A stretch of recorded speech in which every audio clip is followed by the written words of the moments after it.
Hello everyone, I am Sergio Maldonado and this is Masters of Privacy, a set of interviews covering the intersection of marketing, data, privacy and technology with a clear goal in mind, which is redefining the relationship between people, brands and media around transparency and control.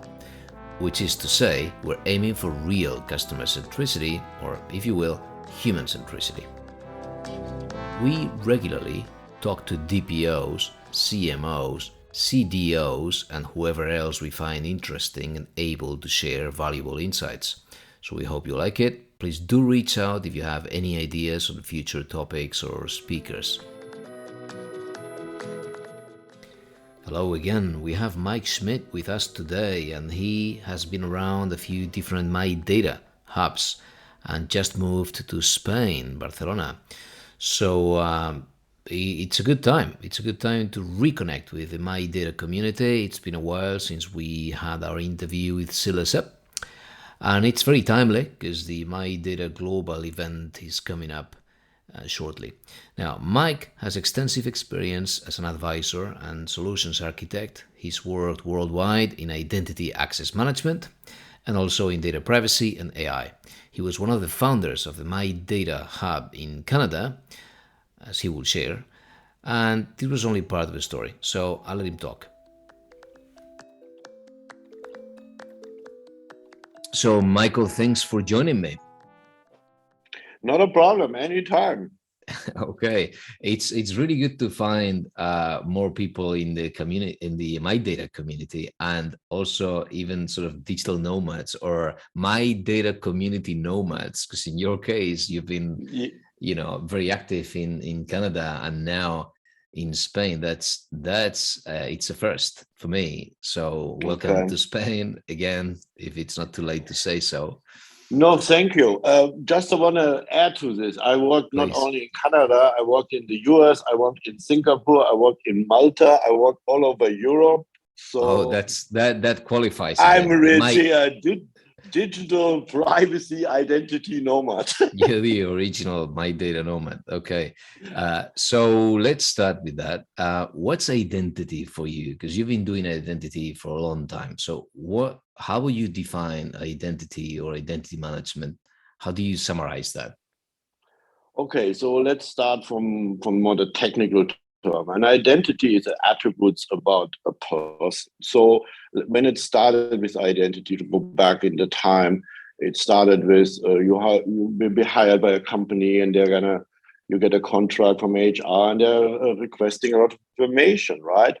And this was only stored first in the old times in HR, but then later you needed some of the information also for creating accounts in IT. So and then that became an identity, the back information of a person, because you could have multiple accounts. You could have an email, you can have an account on that system and so on, right? So that's how it started.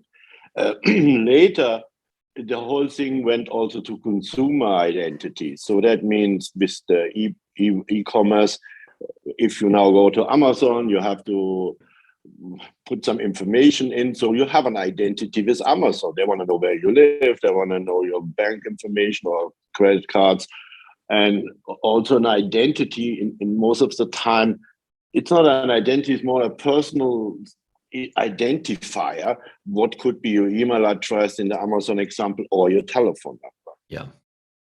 In a high level, that's for me identity. Yeah. Identity is also used for the government because government started, and now you could have the personal identifier is maybe your driver license number or your passport number or any kind of number the government has from you. Yeah.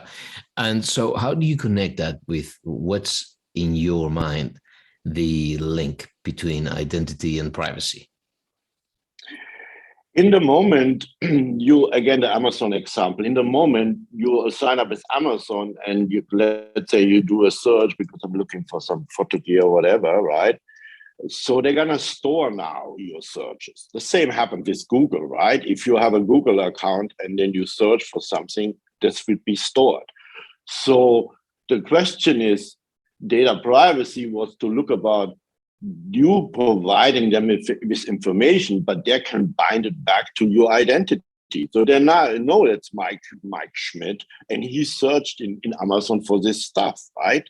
So I mean, now they use this data for any kind of things. We don't even know what they're doing with it, but in one cases you would get, oh, you look for this, and now maybe you're interested in that. So they use it for marketing information.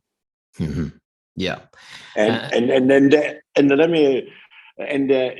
issue with data privacy is, are you okay to sharing this? We talked about consent in the beginning. Are you actually giving them the consent that they can share the data? Because this data is binded to you as a person, right? Mm-hmm. Yeah. So, okay. And what's the challenge? So from your point of view, then what's the challenge? So what's the ultimate value protected by privacy, or what's the, what would be your primary concern when it comes to connecting identity and, in this case, the absence of privacy, or a violation of privacy? What's the ultimate goal or the ultimate value that you would say you want to protect? That you have a choice what with your data happens, right? I mean, it's all about the consent. I mean, it starts with the consent. Can we stop this now? No. Yeah. But we can at least have a say, okay, did Amazon actually ask me if they're okay with doing this? No, they never asked me. They're just doing it, right? Yeah. I mean, and this goes beyond the cookie, because the cookie is a different topic. We don't want to go there. But really, identity and privacy, where my name is binded with my searches in Amazon, and I should have a right to say I don't want this. Yeah. For some reason. Yeah, good. So this is a dilemma that I want to throw at you.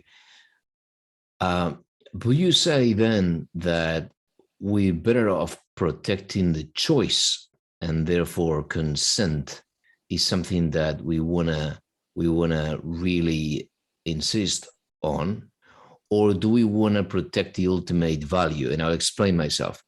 If we are expecting people to consent, as a few times I've been saying here to other guests, we're also expecting people to understand the implications of such consent. And very often, as you know, people will not read, what's behind what you are really consenting to, how many parties are in this chain of custody, and so on. So if we bet heavily on people's agency and ability or maturity to understand what they're consenting to, then we're passing the baton to the individual's responsibility. Whereas if we decide that people won't be able to either understand or process or pay attention to what they're consenting to, then we are in a way being, let's say, arrogant, or we're assuming that people won't be able to manage. We are in a way treating people a little bit, some would say, like children. Not that I would say it, but I need to put it here, as an argument. And then we would simply try and protect them from themselves, their laziness, our lack of attention, or short attention span, to put it in another way. What do you think? Do you think we should really go after consent as the primary means of personal agency, or do you think that it's not really working that well, and perhaps we should be protecting people from this, and even creating other channels and investing on other, as per GDPR, legal basis? What do you think about that? Okay, so first of all, it starts with the consent, and you made also a good point that not everyone cares about this. That's what I heard in the US when I had these talks, or in Canada. They said, well, I don't care what they're doing in the back end, but you should give the people a choice. If they're saying, oh, we don't care, then that's fine, right? But on the other side, even we put now the focus on consent, we should start also with education. People should know what's actually going on. They should know that children posting pictures from them there in Barcelona and doing some nonsense, that in publishing this could be used for bad attention. I mean, this is an education we can't stop it, but we should educate them. And I saw something very nice from the government of Canada, where they had something to explain children about the usage of social media. And I think there should be in every school, there should be a lesson to say what you're doing with Instagram, with Facebook, that hasn't, we are now connected. What you do now have maybe something, could be something bad for you in 10 years, right? Because you do a job interview and some employer looked up at your Facebook account and found some crazy stuff and they said, no, we don't hire you, right? That happened. Yeah. That's such a good point. So that's such a good point. And since you use the Canadian example, that's where famously privacy by design and Kavukian and so on, we discussed the privacy by design principles, 7 principles here in an interview, and they started in Canada, right? And they are in a way they present a good contrast to this, because we could be going all the way as wild as we want with data, assuming that since people have a choice, then that's it, it's up to them. Whereas privacy by design principles, by insisting on, getting as little data as you can, never collect data if you don't really know exactly what you're going to use it now, data minimization, all of these ideas, in a way also protect us from again, the limitations of understanding and consent. So until we get to that level of education, how do you see that? Do you think, I guess we should just balance them out and that's it, just work with both? That's what you're going to say, privacy by design and consent. Yes, and there's also, I saw some technology. I mean, you mentioned this lady name, but there's also some other people working in the MyData community, where they're working on a kind of trust and consent fabric, right? Yes. And Mark comes in my mind. I had so many discussions with him about it, and he was also part of the people who founded the Canada Hub. Even there was a lot of people already involved, like John Wunderlich, but they had no hub. So we came all together and said there was even 2 streams, and then we merged them all. Said we need a Canada Hub. Why we start with different cities? So that was the story. Anyway, but to come back to, I mean, consent is like the entry point, but what for me is much more important is the education. We should really educate the people what's actually going on, and you and I, we have more idea about what's happening in the back end, what Google and Facebook and Instagram and what they're all doing. We know this, right? Because we have the technical expertise, and there is some progress going on in the last years, but we can do much more. And especially with children and social media, this is one of my passion. They should be more educated to know what they're actually doing out there. And that's not only social media, it's also the whole gaming, if you think about, right? I like that angle. I like the children education angle. Again, that passion of yours. I think that's a really good angle, because at least we have an opportunity for people to understand from the very outset. And it's very hard to think about your future at that age, at that stage. And as you said, and I think to me that's a crucial thing about privacy, is that I believe we are not protecting our future or our future choices, and therefore our freedom. I think our freedom is the ultimate sacrifice in terms of when it comes to privacy. There's businesses already, processing Instagram posts to see whether you're spending above your income level, and therefore whether you'll be able to repay a loan, and then that data is being sold. So that's crazy. But looking at education, we interviewed a woman here called Paloma Llaneza. She's in Madrid. I'm sure you'll bump into her at some point. And she led this initiative called Consent Commons, precisely to bridge that gap by defining a set of icons and an easy language that could be universal, where we try and simplify what you're consenting to. So if there's third parties, they're represented by an icon. If it's about advertising, you have a little icon. So everything is very visual. And all you need to do is a bit like, like Creative Commons, right? Where you have 3 icons and you understand, how you create, whoever came up with the work and so on. So here is similar. It hasn't really taken off, and she worked really hard on this, so it was a good effort. But it's going in the same direction, which is education.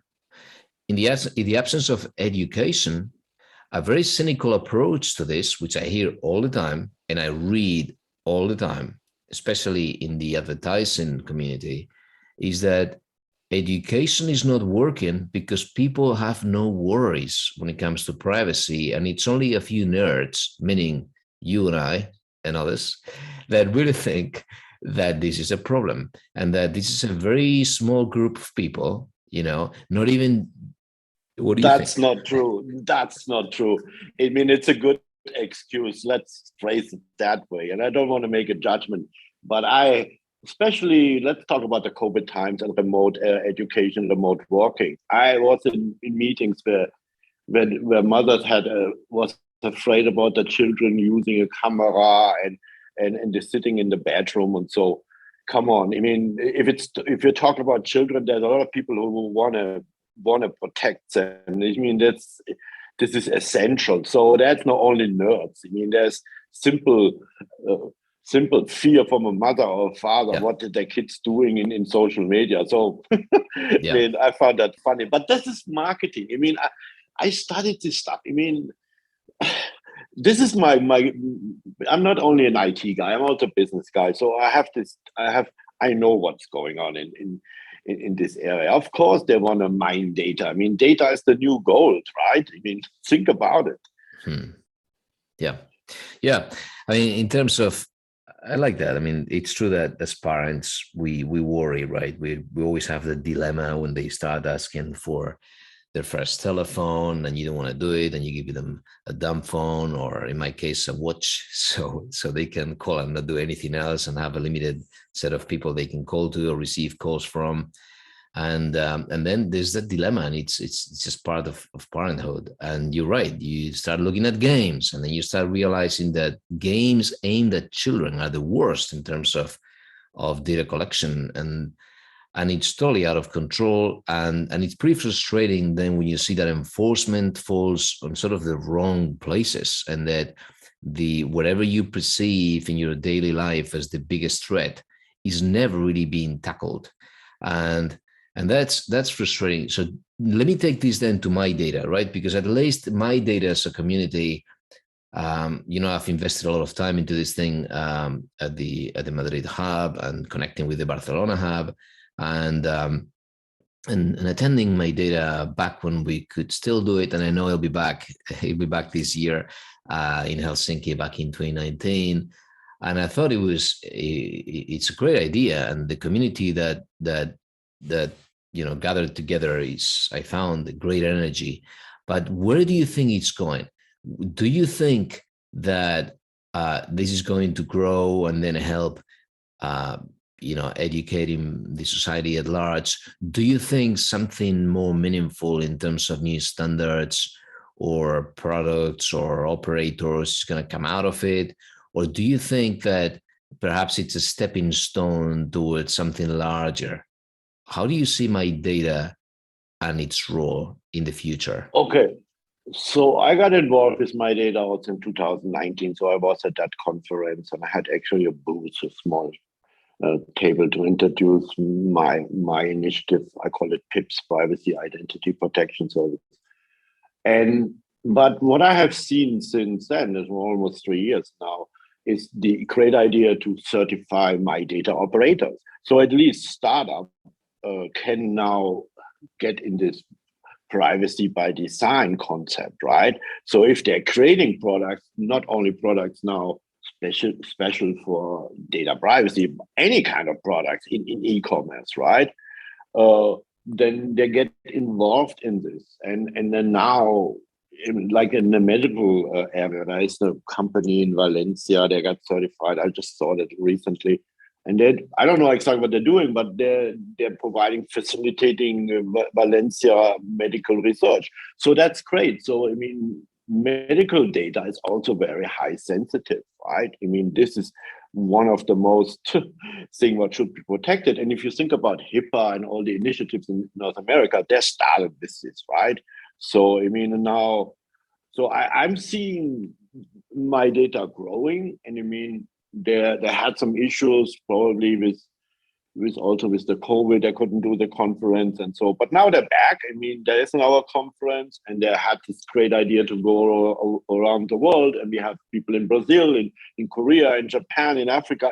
It's great. So it becomes a worldwide initiative, and I'm positive, and I see this as a great idea, and that's why I am part of it. I mean, and I just want to do more after I come here. And I'm optimistic that we can do both. We can educate the people, can find more people who are understand what the issue is, and on the other side, helping startups creating products for doing this from the technology wise, and also products they're now data privacy approved or certified, right? Yeah, no, I like that. I MyData like that a lot. Operator. I like that a lot. I mean, the whole framework is a great initiative, and as you say, there's a minimum threshold at least that everyone is conforming to by simply being there. So at least we have we draw a line between businesses offering to sell data, pay people for their data, which I think really runs counter to the basic principles of control, and individual agency, and then again operators that do respect these guidelines. And I guess if the goal of an operator goes beyond merely being there as an operator, because again we want to protect our data, and for the sake of it we have an operator, and I've been thinking long and hard about that too, then it's normally hard to justify its existence based on everything that I've seen sort of coming up and disappearing. But it's true that if there is an ultimate goal, there's a clear goal in mind, like, as you said, medical data, you're managing that, then conforming to some principles and abiding by them in a way that is not just about complying the law, which pretty much everyone can manage because it's about risk management, but it goes even beyond that, or beyond the ethical standards that are not even written anyway, or not even that clear anyway. So yeah, that's a good one. And what do you think in terms of your initiative? Do you want to talk about PIPs, the privacy identity protection? How do you think identity will be protected in the future?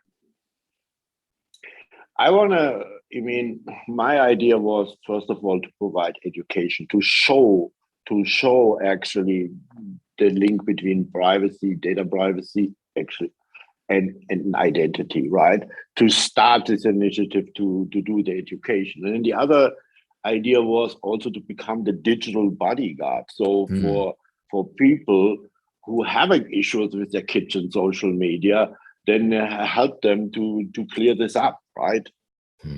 Yeah, good. Yeah. And so would you build a new identity that it's sort of more ephemeral and disappears, that nobody can trace, so that people can have multiple, let's say, identities when it comes to their relationship with companies? Or will you build a new identity that is more secure? How do you think that's going to play out? Because in the end, at this point today, there are as many Michaels and there are as many yous as businesses you talk to, and they all want to have a single view of you, because that's the pitch, as you know, internally when it comes to marketing technology and even addressability in digital marketing.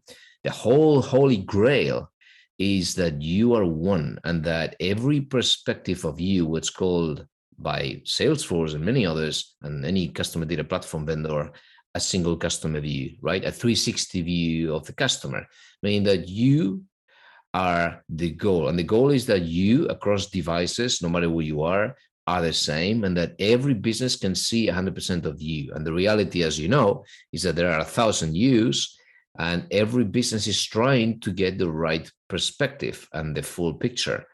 So how do you see the future? Do you really have a single version of you, and then you control how much of it you share with each company? How do you see that? Okay, so first of all, my idea is right now more as a service than a product. So that's for what I'm doing with PIPs. But what you talked about is there's an old concept called meta directory. What is the meta directory? Again, in a bank, a long time ago, like they started having all these accounts and all these different identities. Because as you said, you was in Salesforce, you was in HR, you was in Active Directory and other technical platforms, right? And all what they did in that time, very simple steps, they wanted to put that all together, put or merge all the data together in a kind of meta directory. This is where the whole identity provisioning and everything started. That was the first days of it, right? And I mean, this worked with employees. So in a way that could work also with a private citizen, but there are already companies out there doing this. Like, I don't know the names, but there's one in the US and one in Germany who's doing this. Like, you store your data and then you allow what you want to share with your different service provider, let's say electricity, telephone, and so on, right? So that exists already. So there's already startups to doing this. And also, so that's not where I'm aiming for. I'm aiming more for the service and more for the education. And this is, I mean, I don't even see that as a profit right now. I see that more as a kind of passion what I'm doing. And I see also my website more, if you will go there, you will see it as a blog to talk about things. And this is what I'm doing right now. One other thing, what I want to bring in is, we didn't talk about is artificial intelligence, right? If you think about this, now we have all these people in the back end of Amazon and Facebook who are mining our data with sophisticated technology, right? So that's another thing. And then also chatbots. Now, if you call, like I call Vodafone because I have a problem, you don't talk with a real person anymore. You talk with a chatbot, right? Mm-hmm. What sounds like a woman, and you see even hearing the typing of the keyboard. Well, but there is no keyboard. That's all fake. I know. That's the best. So just what I want to, the message is, you have to look also in data privacy with artificial intelligence. I mean, this is now the next evolution, and that's even more dangerous if you think about it, right? Yeah. So or could be dangerous. I don't want to. It could be dangerous if there's a misuse, right? Of data, totally. right?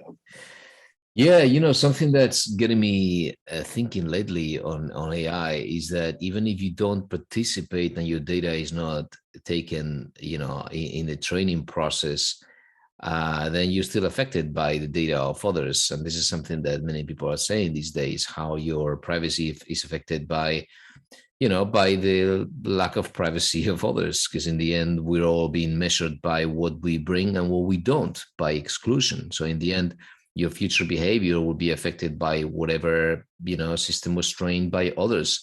And if that's the case, and your behavior can be predicted because of, again, we're human and we share certain traits with our cohorts or whatever, then how free are we to even consent or understand? Because in the end, our freedom is dependent on our on our ability to, let's say, be unpredictable. If we're fully predictable, then where's our freedom? So there's a big dilemma in there, where you want to be super private, but you're not alone. We are together as a society. And right. Yeah, so we need to have another program just on that. Yes. But Michael, listen, we're gonna have a link to your website because we're running out of time. But you've brought plenty of interesting topics, and okay, I want to dig further another day as well on the ideas behind what the new meta directory could become and other things. But for the time being, any document, book, anything that you would like to share that you think is worth a read? I mean, one thing is what I will send you also link is for the document we did for the government of Ontario, where the Canada Hub worked on it. I was participating in the first one, there are actually two.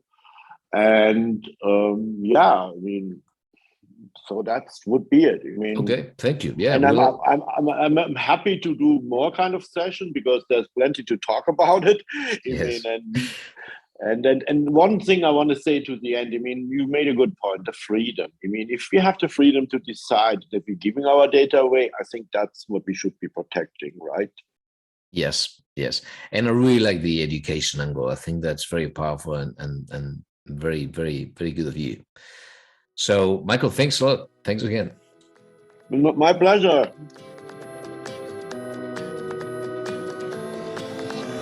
Okay, that's all for today. Please find episode notes and links to our social channels and other feeds on mastersofprivacy.com.